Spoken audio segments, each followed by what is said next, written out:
Baik, assalamualaikum warahmatullahi wabarakatuh. Saya Fedi Prastio dengan NIM A1D118097 dari kelompok 2, ruang R003 ingin menjelaskan tentang model pembelajaran matematika berbasis ICT. Jadi kita mulai langsung ya, langsung kita masuk masuk ke mulai. Nah, di sini saya dan teman-teman ada materi, contoh soal dan evaluasi. Kita buka materinya dulu ya teman-teman ya. Kita buka materinya dulu. Di sini saya akan menjelaskan tentang apa itu pembelajaran berbasis ICT. Jadi, pembelajaran berbasis ICT atau Information, Communication, and Technology adalah pembelajaran yang berasaskan konsep pembelajaran komputer dan multimedia. Jadi, pembelajaran berbasis ICT ini itu menyangkut pautkan dengan pembelajaran dengan menggunakan komputer dan multimedia. Apalagi di zaman canggih pada saat ini, di zaman abad 21 ini sudah menggunakan teknologi. Kita lanjut ya teman-teman ya. Kita lanjut. Di sini pengembangan media pembelajaran berbasis ICT. Banyak sekali media di lingkungan sekitar kita yang dapat dimanfaatkan dalam proses pembelajaran. Untuk itu, perlu kita pilih teman-teman. Jadi, pemilihan ini penting dalam rangka agar ketika media pembelajaran itu kita pilih sebagai alat bantu pencapai pesan benar-benar menjadi alat bantu yang efektif dalam mencapai tujuan pembelajaran. Jadi, begini teman-teman. Pengembangan media pembelajaran berbasis IT ini banyak sekali media di lingkungan sekitar kita yang bisa kita manfaatkan.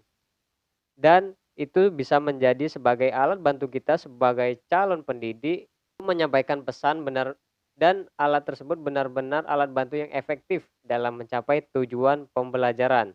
Terima kasih video dari saya, teman-teman, penjelasan dari saya dan selanjutnya akan dijelaskan oleh teman saya. Assalamualaikum warahmatullahi wabarakatuh. Perkenalkan, nama saya Bagas Iksan dengan NIM A1D118090, ruang R003 semester 5. Baik, di sini saya akan menjelaskan beberapa manfaat pembelajaran matematika berbasis ICT. Yang pertama itu kita ketahui dulu apa itu pembelajaran ICT. Pembelajaran berbasis ICT yaitu adalah pembelajaran yang berasaskan konsep pembelajaran komputer dan multimedia. Dan ada beberapa manfaatnya. Yang pertama itu materi abstrak atau di luar pengalaman sehari-hari. Yang kedua, kekuatan hypertext atau dibandingkan buku. Selanjutnya, penggambaran ulang objek belajar dan pola pikir siswa, dan meningkatkan retensi dan daya ingat siswa dengan belajar secara multimedia, mengatasi keterbatasan ruang, waktu, dan tenaga, dan selanjutnya memungkinkan siswa belajar mandiri sesuai bakat, kemampuan visual, auditorium, dan kinestetiknya. Selanjutnya, memberikan rangsangan yang sama, mempersamakan pengalaman dan menimbulkan persepsi yang sama. Selanjutnya, pembelajaran dapat lebih menarik. Waktu pelaksanaan pembelajaran dapat diperpendek. Proses pembelajaran dapat berlangsung kapanpun dan dimanapun diperlukan. Baik, terima kasih. Hanya itu yang dapat saya sampaikan. Wassalamualaikum warahmatullahi wabarakatuh. Baiklah teman-teman, perkenalkan nama saya Arya Amanda dengan NIM A1D118114. Baiklah, saya akan menjelaskan materi berikutnya mengenai kelebihan dan kekurangan media pembelajaran berbasis ICT. Nah, yang pertama saya akan menjelaskan mengenai kelebihan media pembelajaran berbasis ICT. Yang pertama yaitu menarik dan menyenangkan bagi siswa. Nah, yang kedua efektif dan efisien. Yang ketiga, materi telah terstruktur sesuai lesson plan yang kita buat. Yang keempat, file yang dibuat mudah di-sharekan dan bisa menjadi rangkuman bahan belajar di rumah bagi siswa. Yang kelima, mempermudah mengkomunikasikan bahan pelajaran ke orang tua sehingga dapat membantu orang tua dalam mendampingi anak belajar di rumah. Yang keenam, memvisualisasikan konsep-konsep abstrak. Yang ketujuh, mempermudah memahami materi-materi yang sulit. Nah, dengan adanya kita membuat media berbasis ICT ini, kita diharapkan membuat media itu agar mempermudah anak dalam proses belajar mengajar. Jadi kita buat anak seolah-olah anak tidak akan bosan sama pelajaran kita. Nah, dan kita akan membuat anak itu paham apa yang kita sampaikan. Nah, selanjutnya yang ke-8, mensimulasikan proses yang sulit dilakukan secara manual. Yang ke-9, meningkatkan keterampilan individu penggunanya. Nah, selanjutnya kalau ada kelebihan pasti ada kekurangan. Selanjutnya, adapun kekurangan media pembelajaran berbasis ICT ini, yang pertama, penggunaan program yang rumit serta dalam pengoperasian awal perlu pendamping guna menjelaskan penggunanya. Apalagi kalau kita awam belum mengetahui tentang teknologi, pasti kita akan kebingungan dalam membuat media berbasis ICT ini. Maka dari itu kita harus bisa meminta tolong atau bantuan kepada orang yang lebih paham. Nah, yang kedua, butuh keahlian khusus untuk mengoperasikannya. Yang ketiga, program yang tersedia saat ini belum memperhitungkan kreativitas siswa, sehingga hal tersebut belum tentu tidak akan dapat mengembangkan kreativitas siswa. Yang keempat, teknologi yang sangat cepat berubah sangat memungkinkan perangkat yang dibeli saat ini beberapa tahun kemudian akan ketinggalan zaman. Nah, inilah semakin perkembangan zaman maka semakin canggih pula teknologi sekarang.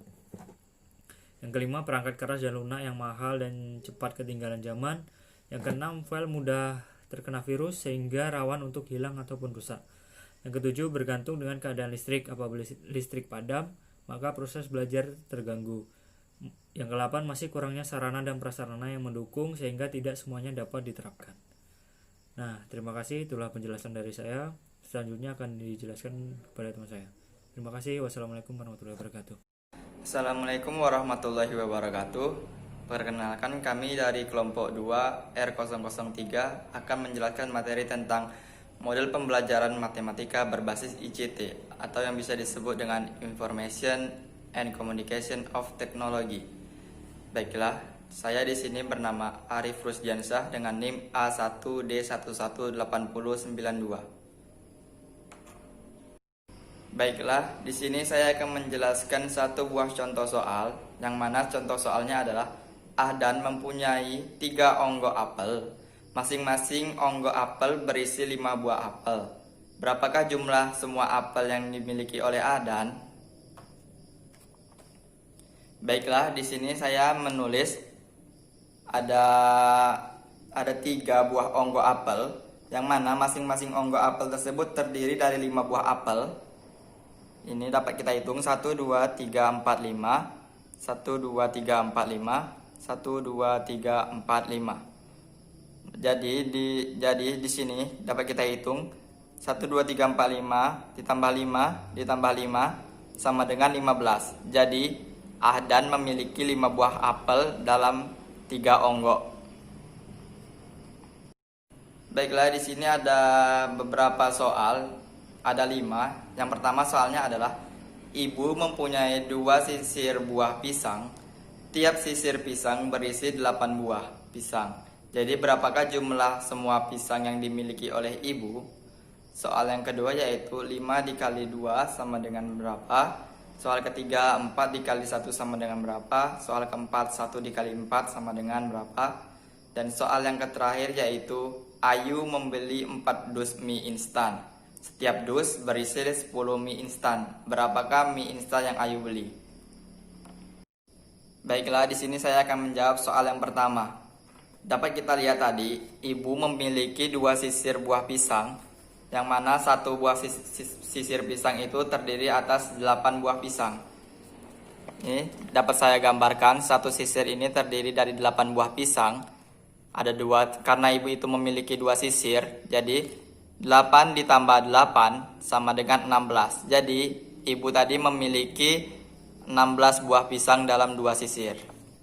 Soal yang kedua yaitu 5 dikali 2. Jadi di 5 ditambah 5 sama dengan 10. Soal yang ketiga 4 dikali 1 sama dengan 4. Soal yang keempat 1 dikali 4 sama dengan 1 ditambah 1 ditambah 1 ditambah 1 sama dengan 4. Jadi satunya itu ada 4 kali. Yang terakhir, Ayu membeli 4 dus mie. Jadi di sini saya menggambarkan ada 4 buah dus mie.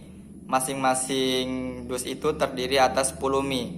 Ini dapat kita hitung 1, 2, 3, 4, 5, 6, 7, 8, 9, 10. 10, 10, 10. Jadi ada 4 dus yang memiliki 10 mie instan. Dapat kita hitung 10 ditambah 10 ditambah 10 ditambah 10 sama dengan 40. Jadi si Ayu ini memiliki 40 buah mie instan dalam 4 dus. Terima kasih. Mungkin cukup sekian hasil penjelasan dari saya. Jika saya terdapat salah-salah kata, saya mohon maaf. Saya akhiri. Wassalamualaikum warahmatullahi wabarakatuh.